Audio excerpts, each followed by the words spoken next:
मैं वासुदेव और श्री बलराम से संधि करनी होगी। द्वारका से संधि? द्वारका से तुम्हारी संधि नहीं होने दूंगा कर्ण। अब देखना बलराम कैसे तुम्हारा विनाश करेंगे। ये आप क्या कह रहे हैं इंद्रदेव? नंदिनी को आप कैसे लेके जा सकते हैं? विवशता, विवशता श्री बलराम। मुझे लगता है नंदिनी द्वारका में सुरक्षित नहीं है। क्यों? अचानक से द्वारका असुरक्षित कैसे हो गया? है नहीं, किंतु होने वाला है। अब तक मुझे लगता था कि कामधेनु पुत्री कल्पपूर्णा नंदिनी आपके और वासुदेव के पास सुरक्षित है, परंतु अब? परंतु क्या इंद्रदेव? क्या आपको यादवों के गौवंश के प्रति प्रेम पर संदेह है? कदापि नहीं, किंतु मुझे हस्तिनापुर की नीति रीति पर विश्वास नहीं है। आप स्वयं ही देखिए, वहां एक पुत्रवधू सुरक्षित नहीं है तो गौवंश कैसे सुरक्षित रहेगा? हस्तिनापुर से द्वारका का क्या संबंध है? संबंध है हलधर। हस्तिनापुर के लिए कर्ण दिग्विजय पर निकला है। आवश्यक है कि वो एक दिन द्वारका अवश्य आएगा। आपने सोच भी कैसे लिया देवराज कि हस्तिनापुर की आधीनता हम स्वीकारेंगे? यदि हस्तिनापुर की सेना द्वारका के द्वार पर पहुंची तो मैं उन्हें यमलोक का द्वार दिखा दूंगा। और वो यदि संधि के लिए आए तो? संधि? संधि तो एक बहुत अच्छा विकल्प है। संधि से विकास के द्वार खुलते हैं। बड़े ही भोले हैं आप महाबली। आप उस हस्तिनापुर से संधि करेंगे जहां पुत्रवधू के वस्त्र हरण किए गए। आप उस हस्तिनापुर से संधि करेंगे जहां आपके फुफेरे भाइयों को द्यूत में छल कपट से हराया गया। याद रहे, कर्ण भी उनके साथ है। एक सूत पुत्र से संधि करेंगे आप? द्वारका में वर्ण भेद नहीं है इंद्रदेव। किंतु कर्मों का क्या? उस कर्ण ने छल कपट करके अपने गुरु से विद्या प्राप्त करी। खुले दरबार में द्रौपदी का अपमान होते देखा। आपके बहनोई अर्जुन के प्राणों का प्यासा है वो, कोई योद्धा नहीं है वो, एक छलिया है। और आप चले हैं उनसे संधि कर। आपको स्मरण है कि वो आपसे संधि क्यों करना चाहते हैं? मैं बताता हूं आपको, ताकि जब पांडव वनवास से वापस लौटे और युद्ध आरंभ हो तो उन्हें आपका समर्थन मिल सके। हे महाबली, क्या आप ऐसे लोगों की सहायता करेंगे जिन्होंने विश्व में एक नारी के साथ क्रूर कर्म किए?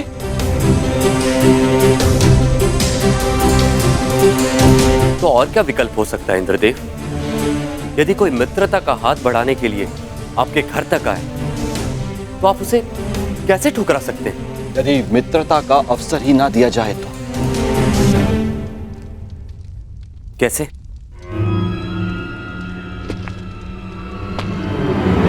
अश्वमेघ यज्ञ से, इससे पहले कि वो कर्ण द्वारका पहुंचे, आप अपने नाना श्री के प्रतिनिधि बनकर यज्ञ आरंभ कीजिए। अश्व छोड़िए। यदि कर्ण ने उस अश्व को जाने दिया तो वैसे ही हस्तिनापुर आपका अधीन हो जाएगा, और यदि रोक लिया तो आप युद्ध करके उसका नाश कर सकते हैं। ये अच्छा विकल्प है।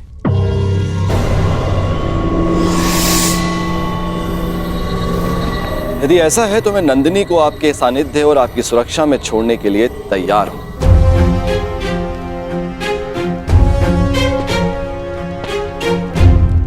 दाऊ,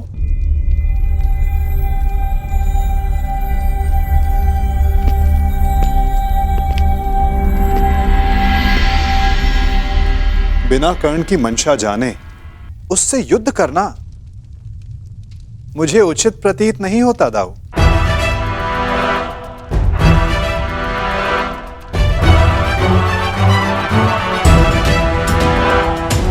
मुझे ऐसा प्रतीत होता है कि आप नंदिनी की सुरक्षा करने में समर्थ नहीं।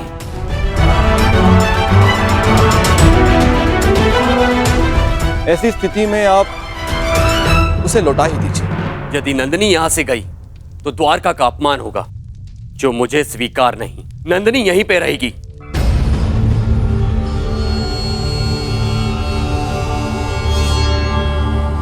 अश्वमेघ यज्ञ का आयोजन होगा कन्हैया,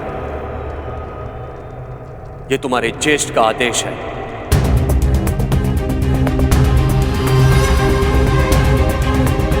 क्या तुम्हें अस्वीकार है? यदि अश्वमेघ यज्ञ नहीं हुआ तो नंदिनी द्वारका को छोड़कर चली जाएगी, और यह द्वारका के लिए बहुत ही अपमानजनक बात होगी। क्या यह स्वीकार है?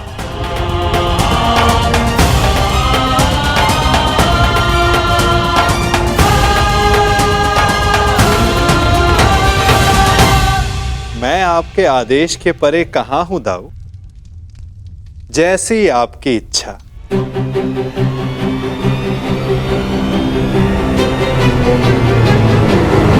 तो ठीक है, यज्ञ के लिए उत्तम अश्व की व्यवस्था करो और पहले ही मुहूर्त में यज्ञ प्रारंभ होगा।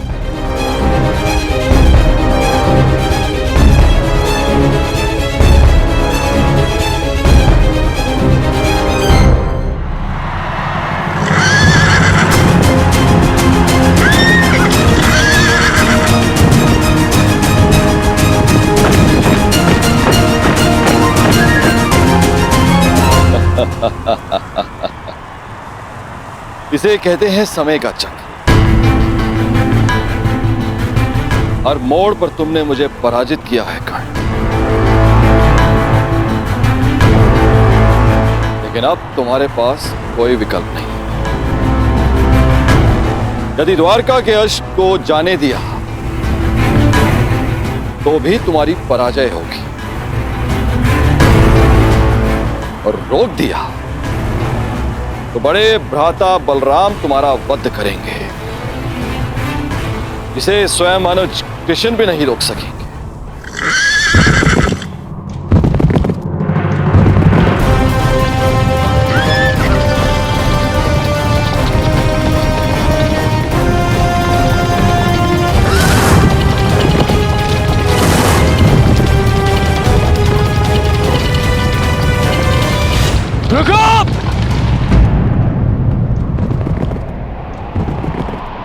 क्या हुआ मित्र? रुकने का संकेत क्यों किया?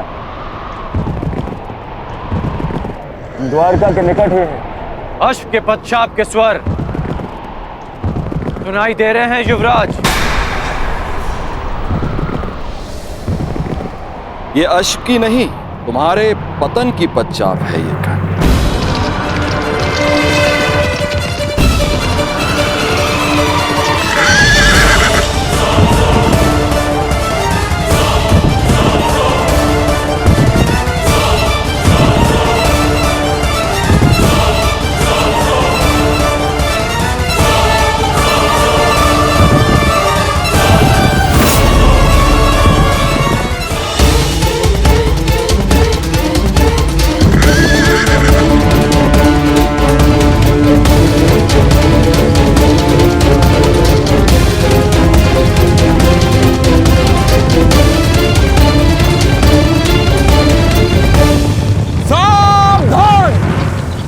अश्वमेघ यज्ञ का अश्व है, जो श्री बलराम और श्री कृष्ण की सुरक्षा में है। इसे रोकने वाला नारायणी सेना के साथ युद्ध को निमंत्रण देगा। अंगराज, ये अश्वमेघ यज्ञ कर रहे हैं तो हम भी दिग्विजय यात्रा पर निकले हैं। रोक लो ये अश्व, हो जाने दो युद्ध। आज उस छलिए कृष्ण को भी हस्तिनापुर के वाणों का स्वाद चखने दो। नहीं मामाश्री, बात केवल कृष्ण की नहीं, हलधर बलराम की भी है। एक बार बलराम ने हमारी मित्रता स्वीकार कर ली, फिर जीवन भर पांडव हमारे समीप नहीं आ पाएंगे, और ना ही कृष्ण हमारा कुछ भी बिगाड़ पाए। कर्ण, बलराम जैसे महाबली वीर से अभद्रता उचित नहीं। नहीं दुर्योधन, ना। आज इस अश्व को यूं ही जाने दिया तो सारे भारतवर्ष में यह संदेश जाएगा, यादवों का वर्चस्व स्वीकार कर लिया है हस्तिनापुर ने। ना मेरे सम्राट, ना। कर्ण, तुम हस्तिनापुर की सेना के सेनापति हो, स्मरण रहे। तुम्हारी विजय मेरे सम्राट दुर्योधन के नाम अवश्य होगी, परंतु तुम्हारी पराजय तुम्हारे मस्तक का ही कलंक बनेगी। कर्ण, स्मरण रखना। सोच क्या रहे हो कर्ण? रोक लो यह अश्व। कर्ण, यह अश्व रोक लो।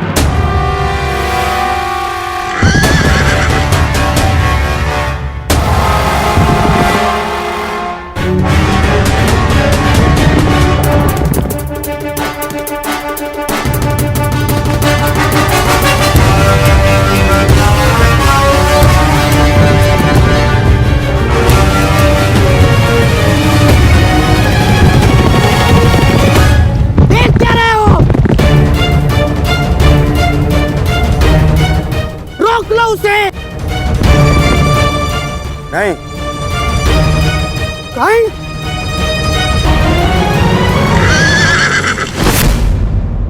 go!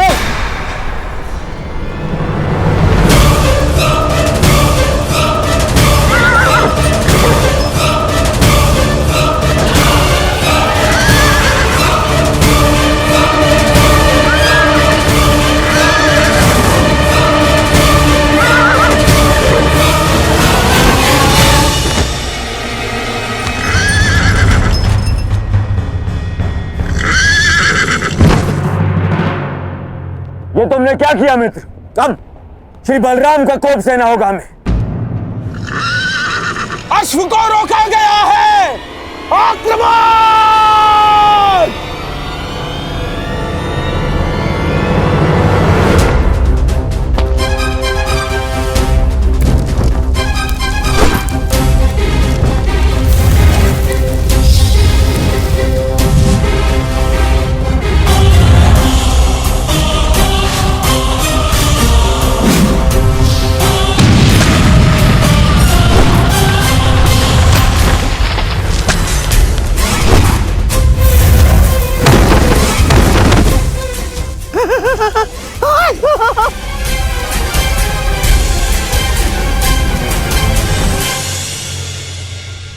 ठीक कहा था देवराज ने।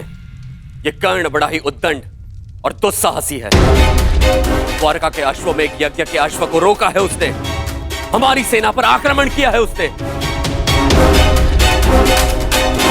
मैंने कहा था ना दाऊ कि ये योद्धा तनिक विकट है, परंतु उसने अभी तक बलराम के हल और गदा की विकटता नहीं देखी है।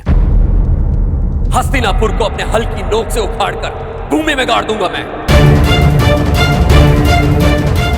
मैं जानता हूं कि तुम्हें कर्ण प्रिय है, परंतु जो भी द्वारका के सम्मान की सीमा को लांघे वो मुझे प्रिय नहीं।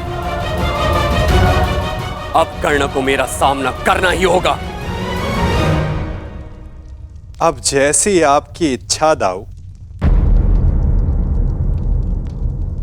मैं तुम्हारी इच्छा जानना चाहता हूं कन्हैया। क्या इस युद्ध में तुम भाग लोगे या नहीं? अब दाऊ की इच्छा है तो कन्हैया को तो आना ही होगा, परंतु क्या? परंतु इस युद्ध में मेरी भूमिका कुछ और होगी दाऊ, क्योंकि आने वाला योद्धा महारथी है और इस युद्ध में सामना करने के लिए आपको एक चपल सारथी की आवश्यकता पड़ेगी।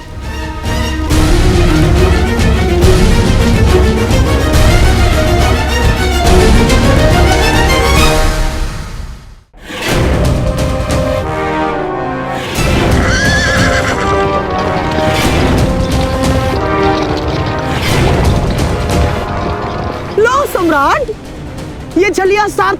आया है, अर्थात शस्त्र नहीं उठाएगा। विजय निश्चित है सम्राट, विजय निश्चित है हमारी।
द्वारका के अश्व को रोकने वाले कर्ण, तेरा सामना बलराम से है। अपने प्रियजनों का स्मरण कर ले, क्योंकि तेरा स्वागत स्वयं यमराज करने वाले हैं। शत्रु ने ललकारा है, अंगराज उत्तर दो।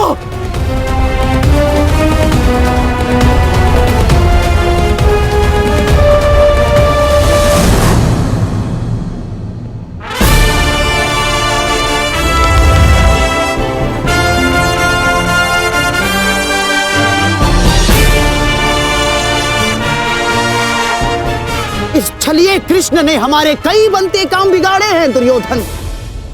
आज इसकी पराजय का आनंद हम उठाएंगे, द्वारका का पतन होगा।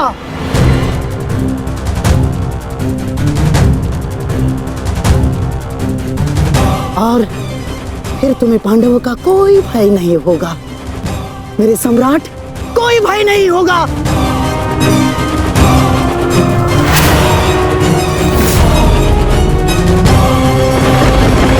बाण संधान करो कर्ण। तुमने बाण संधान किया और मेरा प्रतिशोध पूर्ण होगा। आज मेरे एक परम शत्रु की हार निश्चित है, या तुम्हारी या कृष्ण की।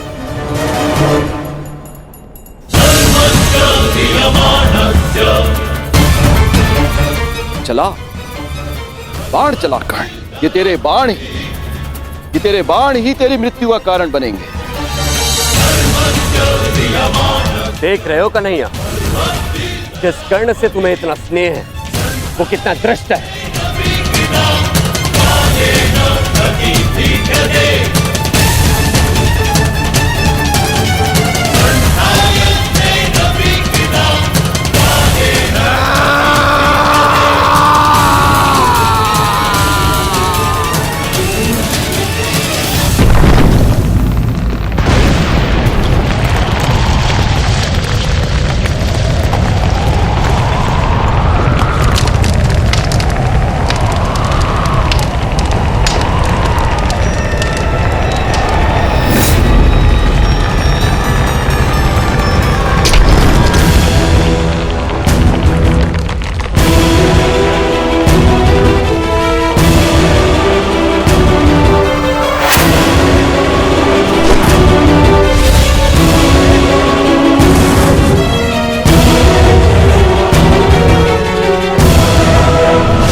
इस सुगंध से तो प्रभु परशुराम का तेज स्मरण हो आया। ये कैसा प्रहार है?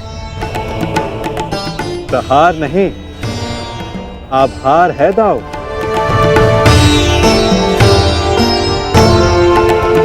कहा था ना कि आने वाला योद्धा तनिक भिन्न होगा। हस्तिनापुर के युवराज की ओर से मैं परशुराम शिष्य राधेकर्ण श्री बलराम और वासुदेव को नमन करता हूं।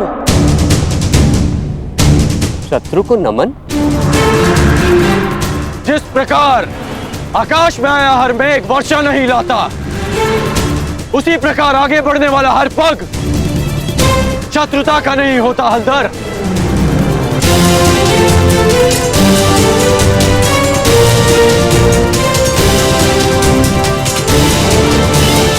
हस्तिनापुर की मित्रता स्वीकार करें। शत्रुता का विकल्प तुमने ही चुना था कर्ण। जब मित्रता ही करनी थी तो अश्वमेघ यज्ञ का अश्व रोका क्यों? ताकि यज्ञ पूर्ण करने की आपकी मंशा और आपके वीरों का परिश्रम व्यर्थ ना जाए।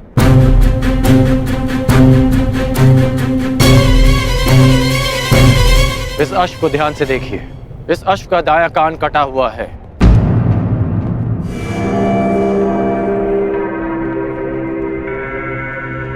अर्थात इसका अंग भंग है और नीति अनुसार अंग भंगित अश्व के साथ किया गया यज्ञ फलदायी नहीं होता।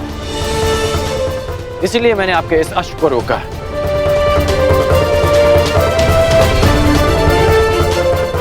हलधर, मैं स्वयं आपको समझाना चाहता था, परंतु उससे पूर्व आपके वीरों ने मुझ पर आक्रमण कर दिया और कदाचित मुझे उसका उत्तर देना पड़ा।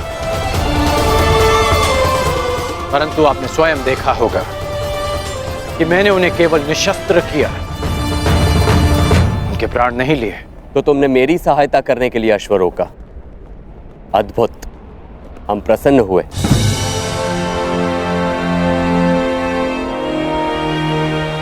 यह अश्व लाने का उत्तरदायित्व किसका था? कान्हा, तुम सबको यही कहते हो ना कि तुम मेरी आज्ञा का पालन करते हो, लेकिन परिणाम में वही होता है जो तुम चाहते हो।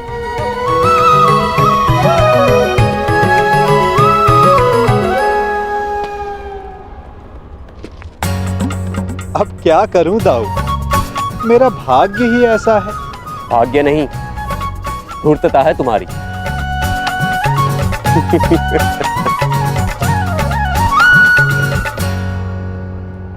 तुम्हें लेके मेरे मन में जो भ्रम था, वो भ्रम तुमने तोड़ दिया है।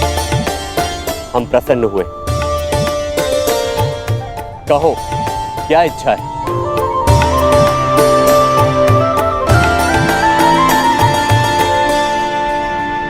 आपसे मित्रता की इच्छा है हलधर।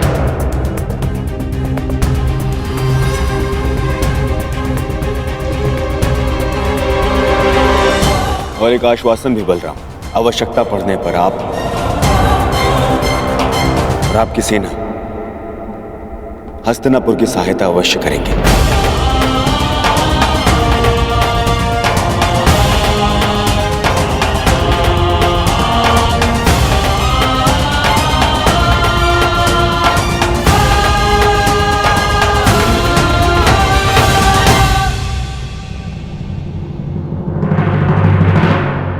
स्वीकार है।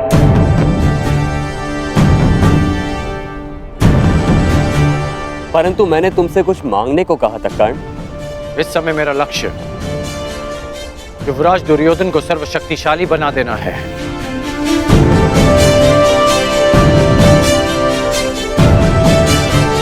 इसलिए मैं चाहता हूं कि आप युवराज दुर्योधन को गदा युद्ध की शिक्षा दें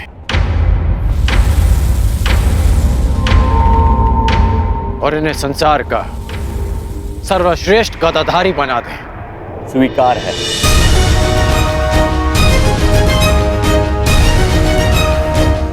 आओ, द्वारका का आतिथ्य ग्रहण करो।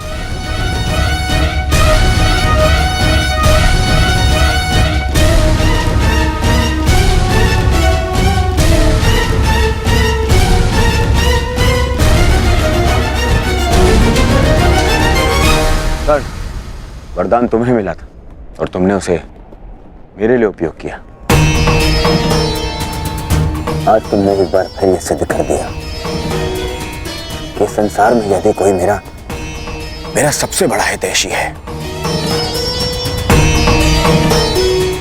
तो वो तुम हो कर्ण। मैं मैं हस्तिनापुर का हितैषी हूं युवराज, और हस्तिनापुर युवराज का सेवक। मेरा धर्म हस्तिनापुर और आपको शक्तिशाली बनाना है। प्रणिपात युवराज।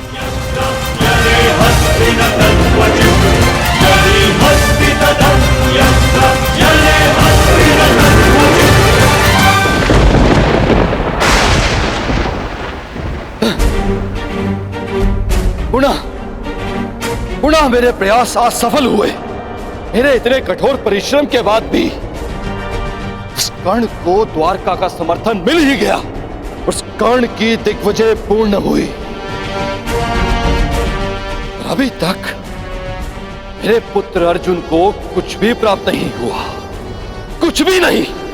समय आ गया है, समय आ गया है, मुझे ही कुछ करना होगा। इस कर्ण के सौभाग्य को दुर्भाग्य में परिवर्तित करना होगा।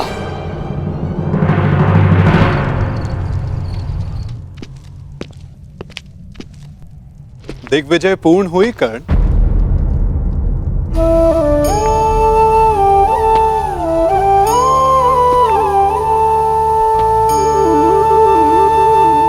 लगभग 12 वर्षों तक तुम लगातार युद्ध करते रहे हो।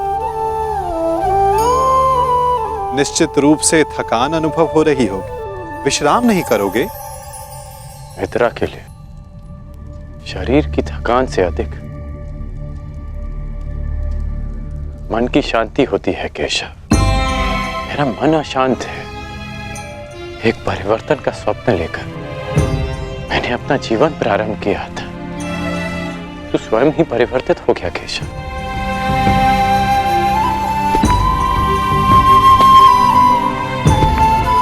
परिवर्तन चाहते हो और स्वयं के परिवर्तित होने से घबराते हो। ये दोहरा व्यवहार उचित नहीं राधे। मैं ऐसा परिवर्तन नहीं चाहता था केशव। मैंने सदा स्वतंत्रता की कामना की थी, और आज स्वयं मैं हस्तिनापुर का दास बन गया। मैंने तो कितनी बार तुमसे ये बंधन तोड़ देने का आग्रह किया अंगराज, तुमने ही नहीं स्वीकारा। जानते हो मन में संतोष क्यों नहीं है? क्योंकि लक्ष्य शुद्ध होने के साथ साथ साधन और सहायक भी शुद्ध होने चाहिए। और तुम ये भली भांति जानते हो कि तुम्हारे सहायक कैसे हैं। मित्र, अब भी समय है तुम्हारे पास। नहीं केशव, समय बीत चुका है। मैं अपना वचन नहीं तोड़ सकता। मैं आपसे पूछता हूं, आपने भी तो कई वचन दिए होंगे। क्या आप अपने वचन तोड़ सकते हैं?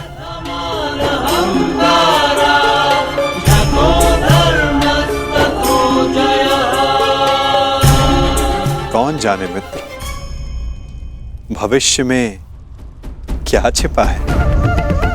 तुम बताओ, अब दिग्विजय के पश्चात तुम क्या करोगे? केशव, मेरा मन अशांत है। सोच रहा हूं कि हस्तिनापुर जाने से पूर्व गुरु परशुराम के दर्शन करा। विचार उत्तम है मित्र,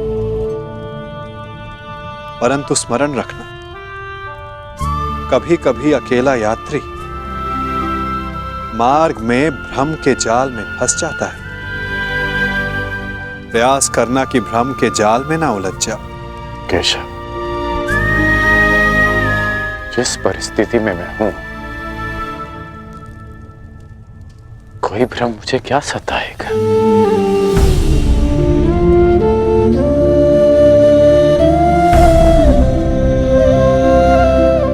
आपकी मुस्कान मुझे बहुत शांति देती है केशव। आज्ञा दीजिए।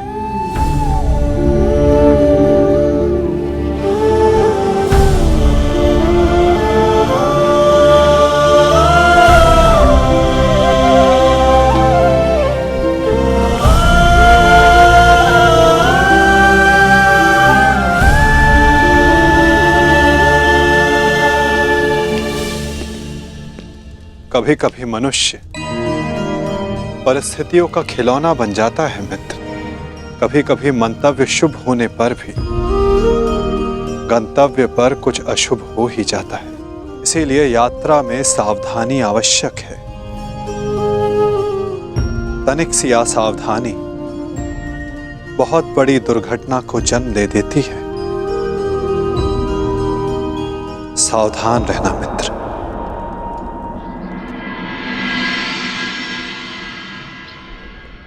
अपने गुरु से भेंट करने से मैं तुम्हें रोक नहीं सकता मित्र, परंतु मैं चाहता था कि तुम मेरे साथ में हस्तिनापुर चलो, मेरे इस दिग्विजय का सम्मान और सत्कार प्राप्त करो।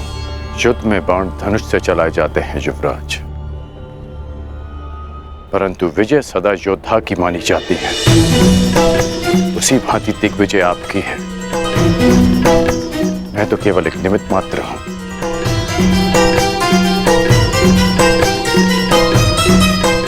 आज्ञा दें।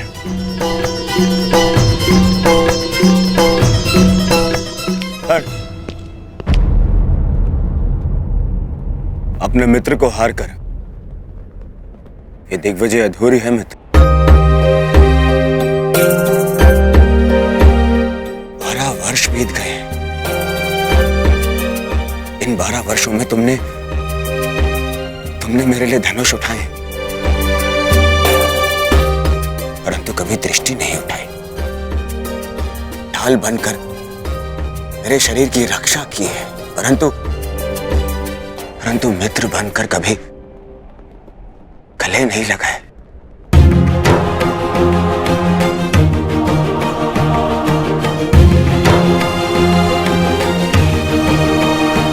मुझे तो यह समझ में नहीं आता कि वनवास उन पांडवों का था या मेरा। बस मित्र, अब तो क्षमा कर दो मुझे। एक दिग्विजेता को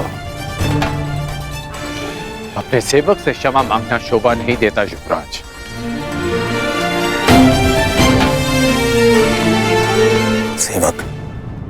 सेवक ऐसे 100 दिग्विजय न्यौछावर कर सकता हूं तुम्हें एक बार गले लगाने के लिए। बस एक बार मेरी आंखों में देखकर मुझे मित्र पुकार के एक बार गले लगा लो मित्र।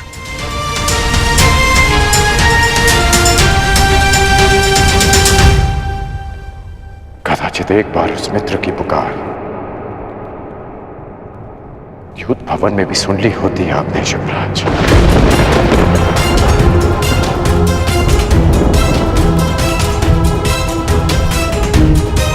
अब जो आपके सामने खड़ा है वो आपका और हस्तिनापुर का सेवक अंगराज कर्ण है, आपका मित्र राधे कर्ण। द्रौपदी के अपमान की ज्वाला में भस्म हो चुका है।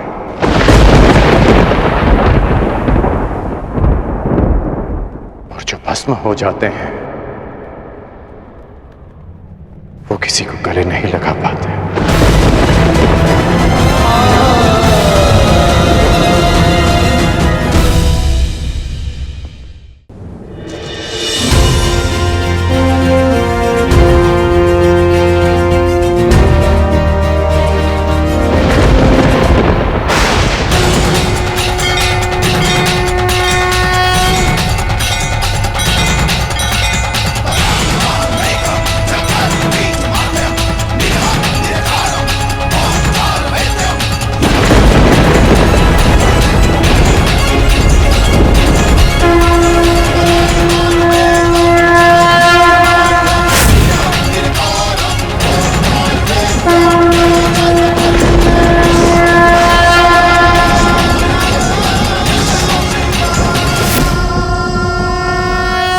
स्वागत है देवराज। आपके पदचाप ने आपके आने की सूचना दे दी थी मुझे।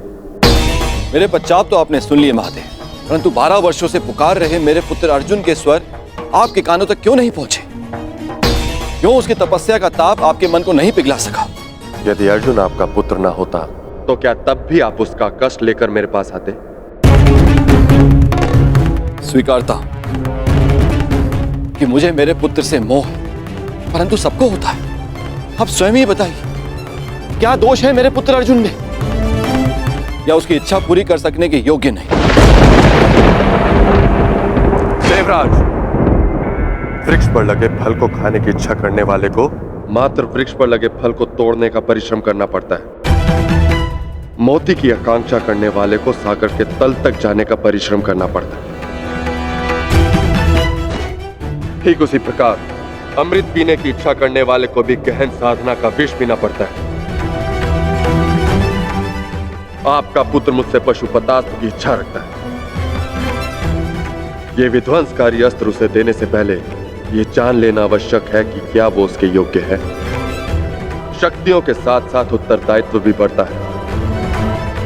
यह जान लेना आवश्यक है कि क्या वो ये उत्तरदायित्व उठाने योग्य है या नहीं। पशुपतास्त्र पाना है, कई परीक्षाओं का सामना करना पड़ेगा अर्जुन को। अपने पुत्र के मोह में आपने क्या क्या किया है, मुझसे कुछ छिपा नहीं। पूरे पुत्र को नीचा दिखाने के लिए आपने देवराज पद की गरिमा को किस तरह लांछित किया है, भली भांति जानता हूं। देवराज, यदि एक पिता अपने पुत्र की परीक्षा लेता है तो पुत्र प्रशंसा पाता है। जब एक पिता पुत्र की प्रशंसा करता है तो पुत्र केवल परीक्षा पाता है। आशा है कि अगली भेंट देवराज इंद्र से होगी, पुत्र मोही पिता से नहीं। दिग्विजय कर्ण को दिशा विहीन कर दूंगा, महाशाप दिलाऊंगा उसे, और महाशाप पाने के लिए उस कर्ण से महापाप करवाऊंगा।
गौरांग वत्स, तनिक प्रतीक्षा करो, तुम्हें भी अपनी माँ का दूध पान करने का अवसर मिलेगा।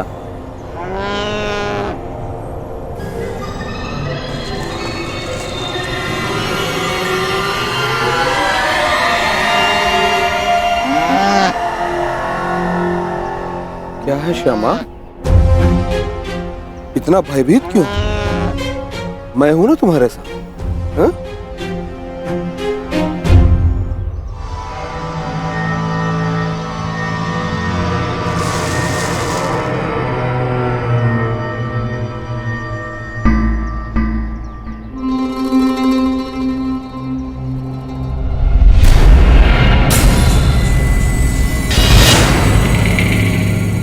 अपना मंतव्य ज्ञात है ना?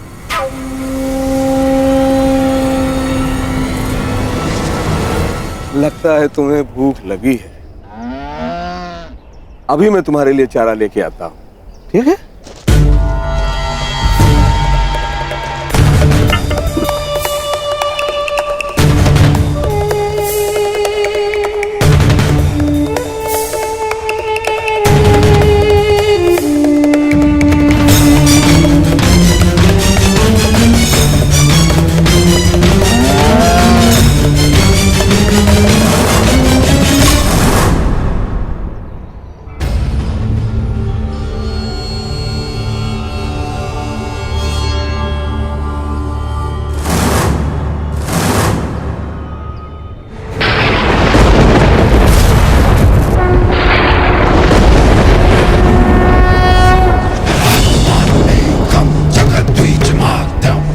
कड़ा लक्ष्य कड़ी तपस्या से नहीं, कड़ी परीक्षा से मिलता है अर्जुन।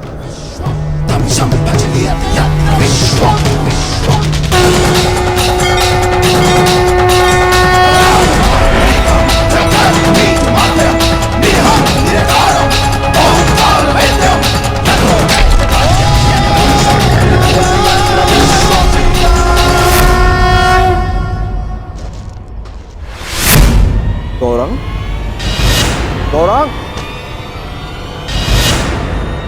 गौरांग, गौरांग! क्या हुआ स्वामी? गौरांग को यही बांध के गया था, तू न जाने कहां चला गया। गौरांग कहां गया? गौरांग!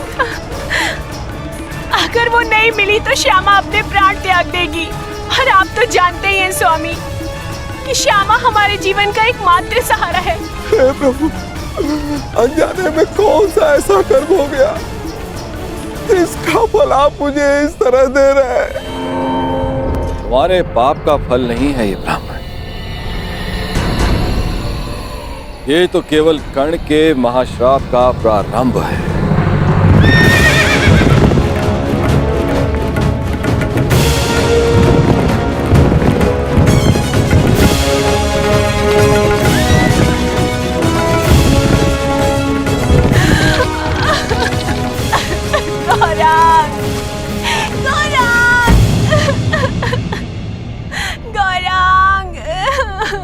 क्या हुआ ब्राह्मण देव? आप सब इतना विलाप क्यों कर रहे हैं? देखिए, मेरे गाय श्यामा के बछड़े को न जाने कौन चोर चुरा के ले गया।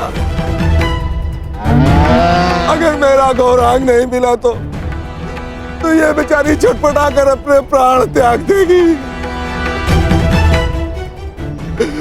आप मेरी कोई सहायता करिए। आप निराश ना हो ब्राह्मण देव, मैं समय रहते इस गाय के बछड़े को वापस ले आऊंगा सुरक्षित। ये मेरा वचन है।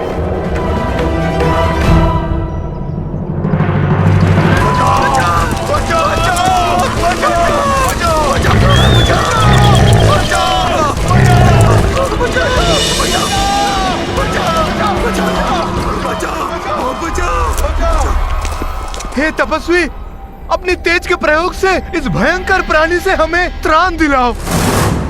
क्यों ये हमारे लिए अपने वर्षों की तपस्या भंग करेंगे? भागो, अब कोई हमारी रक्षा नहीं कर सकता। भागो। नहीं,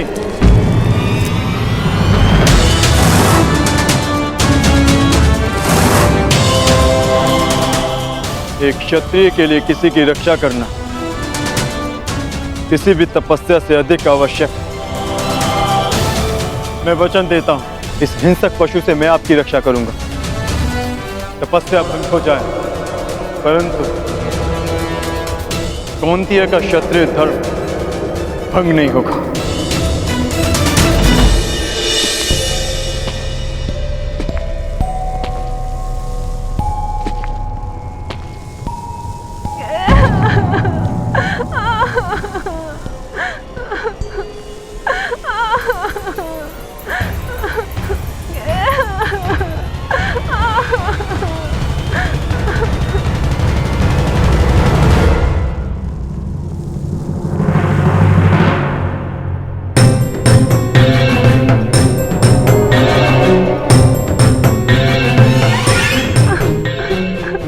भयभीत मत हो छोटे मित्र। क्या हुआ?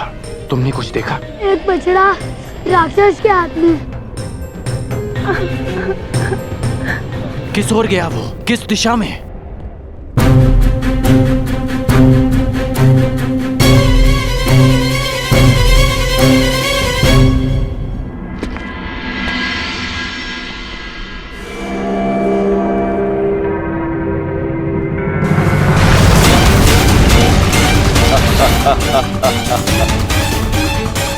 जाओ कर्ण, जाओ, अपने विनाश की ओर जाओ।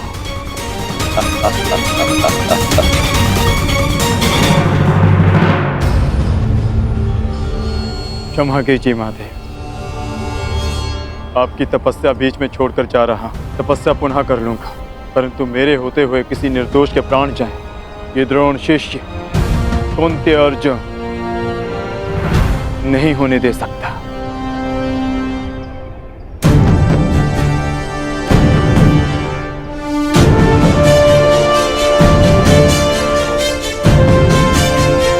अपने उत्तरदायित्व का भान तो है इसे। अब देखना यह है कि शक्ति को संभाल पाने का सामर्थ्य है या नहीं।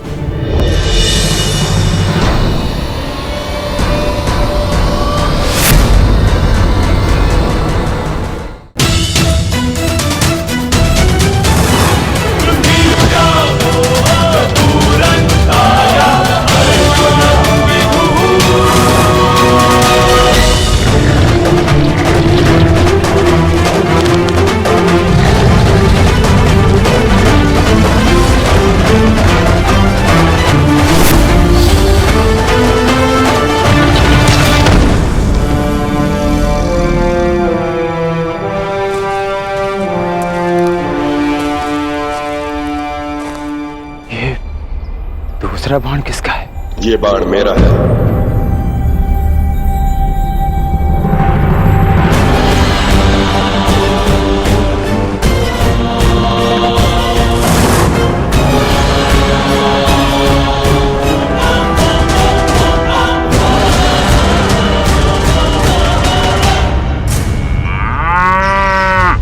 आनंद आ गया। आज बड़ा कोमल भोजन मिला है।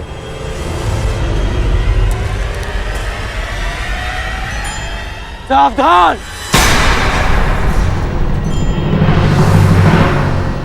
मैं तुम्हें चेतावनी देता हूं कि इस बछड़े को छोड़ दो। अपना भोजन छोड़ दूं? तुम्हारे लिए यह केवल एक समय का भोजन है, परंतु किसी और के लिए यह जीवन जीने का सहारा है। इसकी मां के प्राण बसे हैं इसमें। इस निरपराध पशु को छोड़ दो।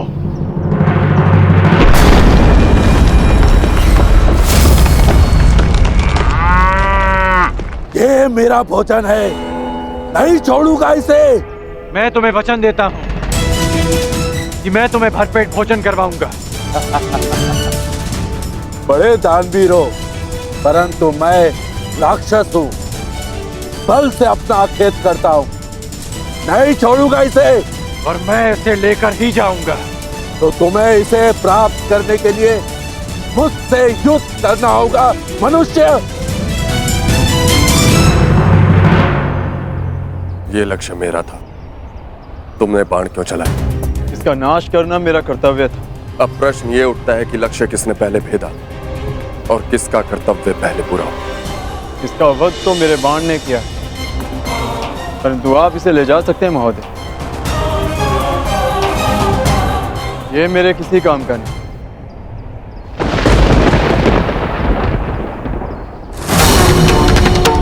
मूर्ख! माना कि मैं किरात हूं, मगर मैं अपने परिश्रम से अपना आखेट करता हूं। मैं किसी की भिक्षा पर अपना जीवन व्यतीत नहीं करता। इसे तो मैं अवश्य लेके जाऊंगा, परंतु इसे ले जाने से पहले मैं ये अवश्य सिद्ध करूंगा कि इसे मैंने मारा है। तुम कौन हो, कहां से आए हो और क्या सिद्ध करना चाहते हो? मुझे इससे कोई लाभ नहीं। ले जाओ इसे।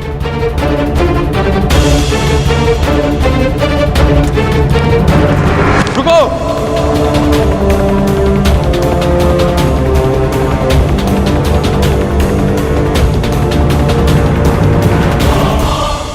बिना ये निर्णय किए कि मेरे बाण तुम्हारे बाणों से अधिक तीव्र और अधिक तीक्ष्ण है, मैं यहां से नहीं जाऊंगा। तुम्हारा ये अभिमान तोड़े बिना मैं यहां से नहीं जाऊंगा।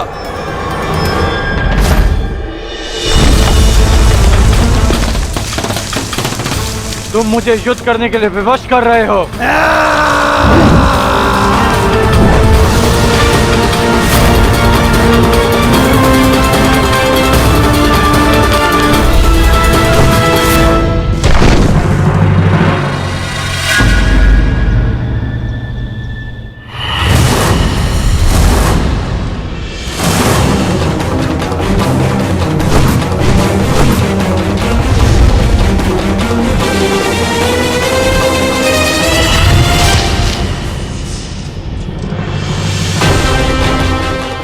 एक बाण काट दिया इसका अर्थ ये नहीं कि तुम्हें विजय मिली। मेरे पास बाणों की कमी नहीं। मेरे पास भी बाणों की कमी नहीं है।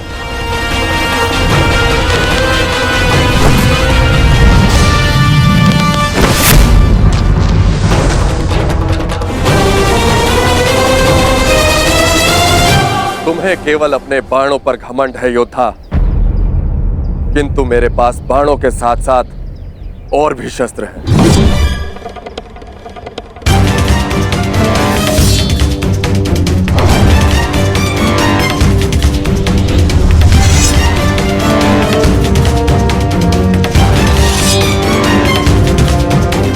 तलवार उठाओ योद्धा, युद्ध अभी तक समाप्त नहीं हुआ है और ना ही तुम्हारा अभिमान अभी तक टूटा है।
बहुत हुआ खेल, अब अपने इष्ट को स्मरण कर लो किरात, क्योंकि वैष्णव अस्त्र से अब तुम्हें कोई नहीं बचा सकता।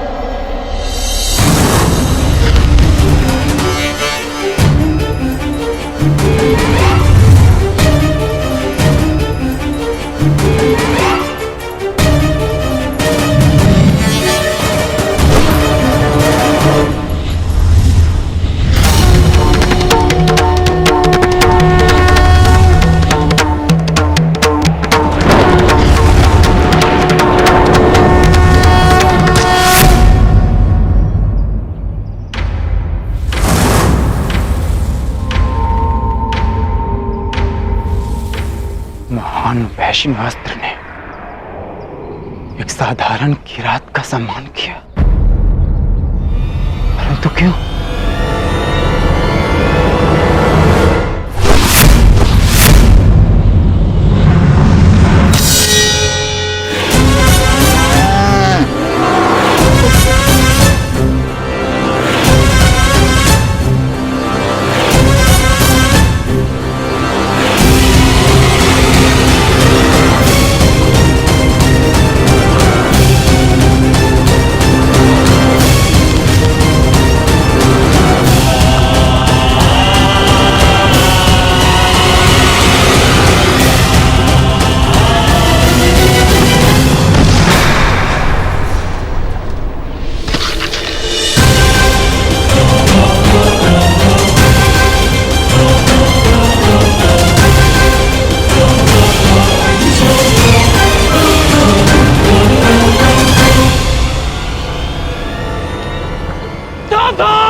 तेरा अंत आ गया है राक्षस। ये मेरा नहीं, तुम्हारा अंत है कर्ण।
मेरे गौरांग की तुमने हत्या कर दी, हत्या कर दी तुमने मेरे गौरांग की धनुर्धर। तुमने एक मूक और विवश अबोध पशु की हत्या कर दी जो कीचड़ में फंसा हुआ था। तुमने महापाप किया है धनुर्धर। रामदेव, मैंने इसे नहीं मारा। मैं तो केवल राक्षस का वध कर रहा था। वो राक्षस वो अभी यही था। वाह धनुर्धर वाह! कौन सा राक्षस है यहाँ? यहाँ तो कोई राक्षस नहीं है। अपने आप को निर्दोष सिद्ध करने के लिए असत का सहारा मत लो धनुर्धर। तुमने मेरे गौरांग की हत्या नहीं की, तुमने उसकी माता श्यामा की भी हत्या की है। तुमने सिर्फ उसकी मां की ही नहीं, मेरे परिवार के सदस्य की भी हत्या की है धनुर्धर।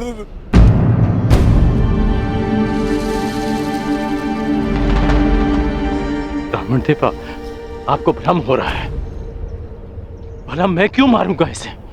गौ हत्या का महापाप किया है तुमने। तुम्हारे पास उसके बच पाने का कोई अवसर नहीं है।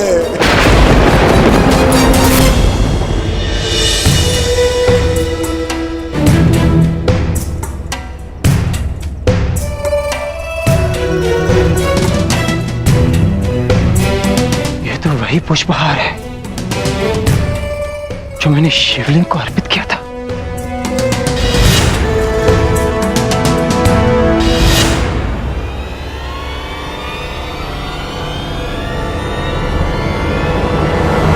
प्रभु,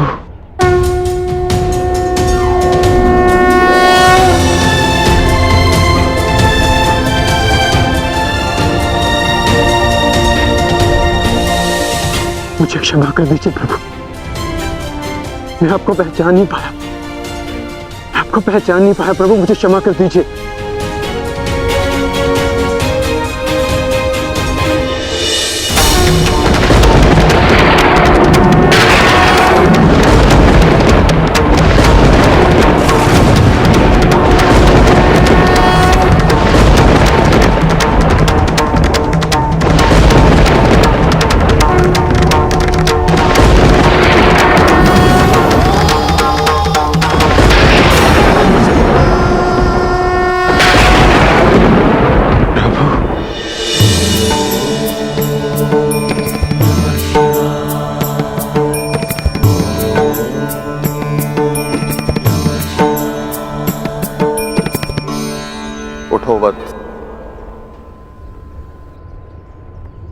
क्षमा कीजिए प्रभु, मैंने आपकी आराधना भंग कर दी। क्योंकि यही उचित था। मनुष्य की सबसे बड़ी आराधना उसका कर्तव्य का पालन होता है अर्जुन, जो तुमने भली भांति किसी और के प्राणों की रक्षा के लिए तुमने अपनी तपस्या भंग की। अर्थात तुम अपने कर्तव्यों को भली भांति जानते। मैं केवल यह देखना चाहता था कि तुम पशुपतास्त्र के योग्य हो या नहीं, इसलिए मुझे तुम्हारी परीक्षा लेनी पड़ी।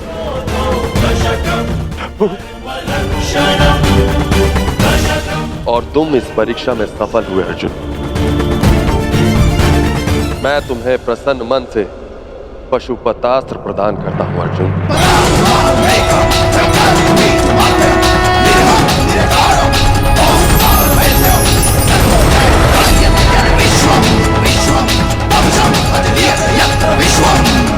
कल्याण हो।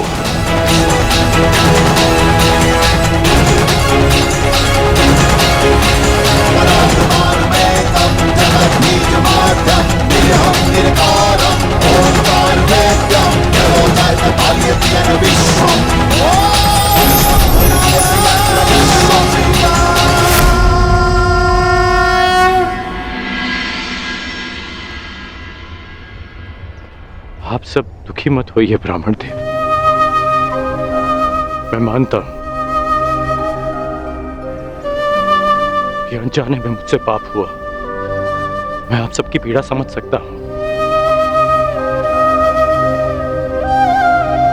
आपकी हानि की पूर्ति मैं करूंगा। यदि मैं तुम्हारे पुत्र की हत्या कर देता और अपनी सारी संपत्ति तुमको दे देता तो क्या तुम मुझे क्षमा कर देते?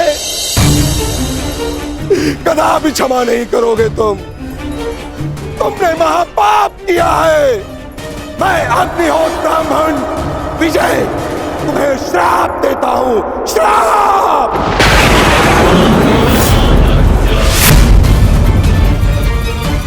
किस प्रकार तुमने कीचड़ में फंसे हुए मेरे असहाय बछड़े को मारा है, उसी प्रकार तुम भी एक दिन पृथ्वी में असहाय गिरे रहोगे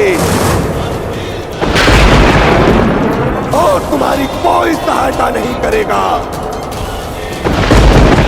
और मेरे बछड़े की भांति तुम्हारी भी मृत्यु उसी प्रकार होगी। तुम्हें कोई दया नहीं मिलेगी। धनुर्धर, ये तुझे ब्राह्मण का श्राप है।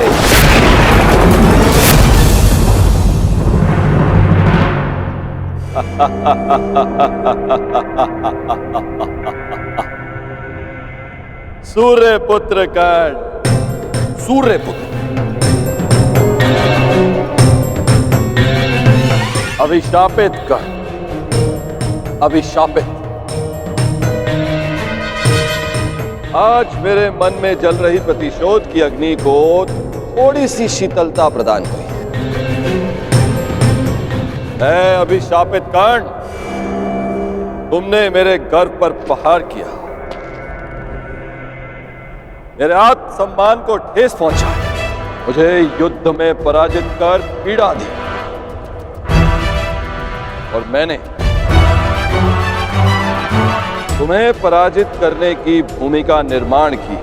तुमने मुझे पराजित किया होता तो किसी स्थिति में मैं तुम्हें क्षमा कर भी देता, परंतु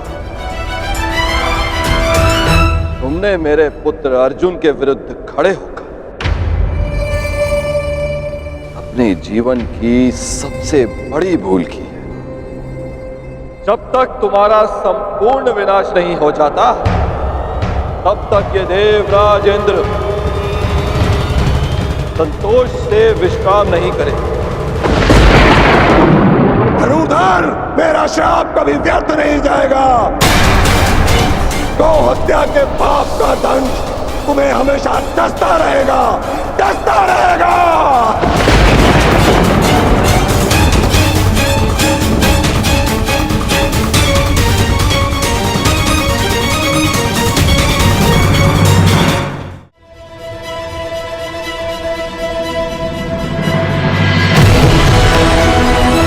ये इंद्रलोक है अर्जुन, यहां दुख की परछाई भी नहीं, यहां केवल सुख, आनंद, शांति।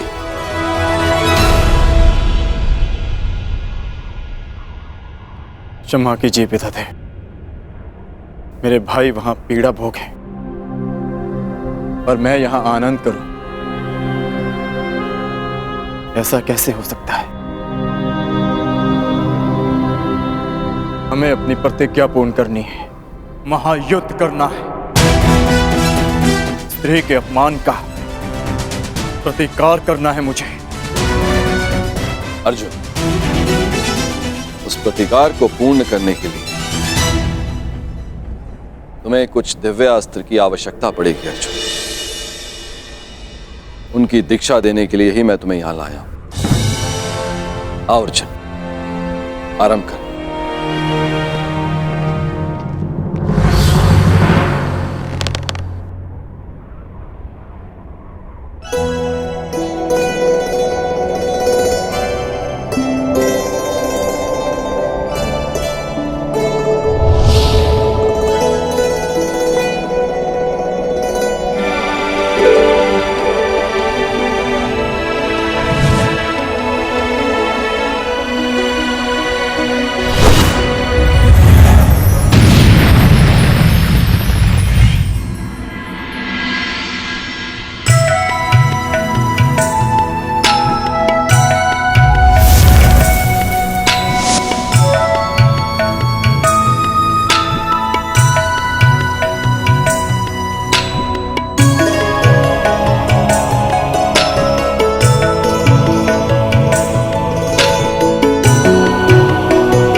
विजय, तुम्हें श्राप देता हूं, श्राप। जिस प्रकार तुमने कीचड़ में फंसे हुए मेरे असहाय बछड़े को मारा है, उसी प्रकार तुम भी एक दिन पृथ्वी पे असहाय गिरे रहोगे और तुम्हारी कोई सहायता नहीं करेगा।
एक बार फिर परशुराम का फरसा उठा है, क्योंकि घोर अन्याय हुआ है।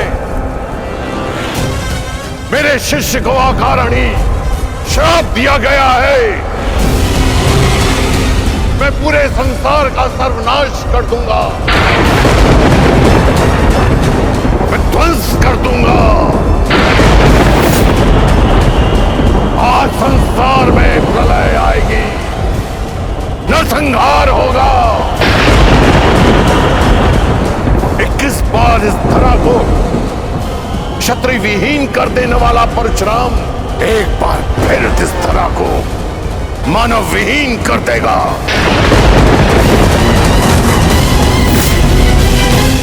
उपकार का बदला उपकार से ना चुकाना, ऐसे मानव जाति को जीवित रहने का कोई अधिकार नहीं देगा परशुराम। नहीं गुरुदेव, नहीं।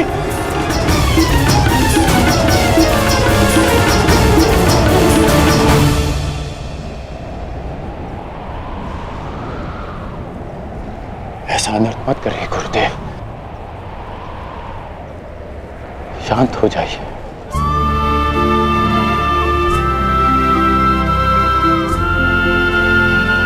इतना क्रोध क्यों गुरुदेव? मुझे तो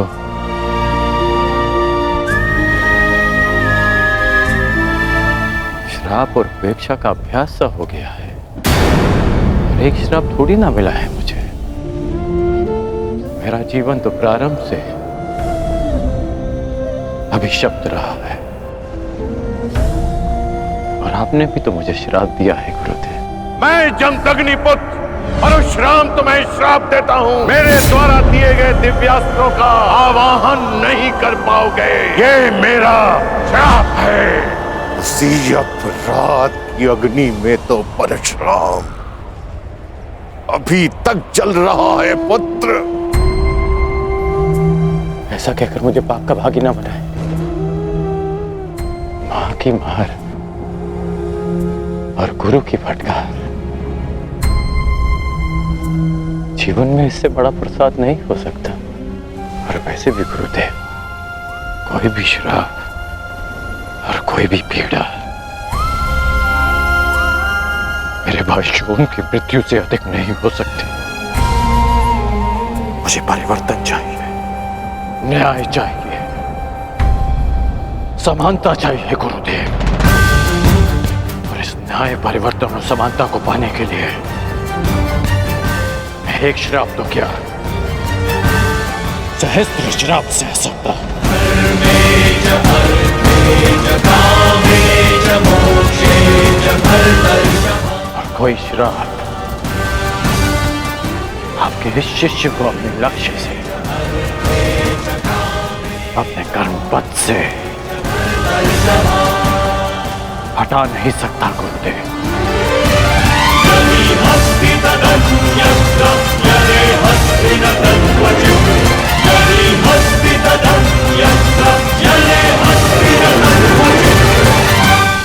लोह को भी अधिक ताप में रखा जाए तो वो भी पिघल जाता है। पाषाण पर चोट करो तो उसमें से भी चिंगारियां निकलती हैं, परंतु कर्ण, तुम तो स्वर्ण हो, स्वर्ण। तुम्हें जितना तपाया जाता है तुम मुझसे कहीं अधिक चमकदार बनकर निकल आते हो। यहां कई वीर योद्धा आए और आएंगे भी, पर तुम जैसा धैर्यवान और वीर योद्धा न भूत हो न भविष्य हो, न कभी हुआ है और न ही कभी होगा। मैं तो चिरंजीवी हूं, कभी मृत्यु को प्राप्त नहीं होगा, परंतु वत्स, मृत्यु भी तुम जैसे धैर्यवान और वीर योद्धा को प्रणाम करेगी और कामना करेगी कि कदाचित से तुम्हारे हाथों पराजय देखनी पड़े। अपने कर्म पथ पर आगे बढ़ो कर्ण। तुम भले ही अभिशापित हो और संसार के वीर योद्धाओं से कहीं अधिक श्रेष्ठ सिद्ध होगे। तुम मृत्युंजय कर्ण बनोगे, कर्ण बनोगे।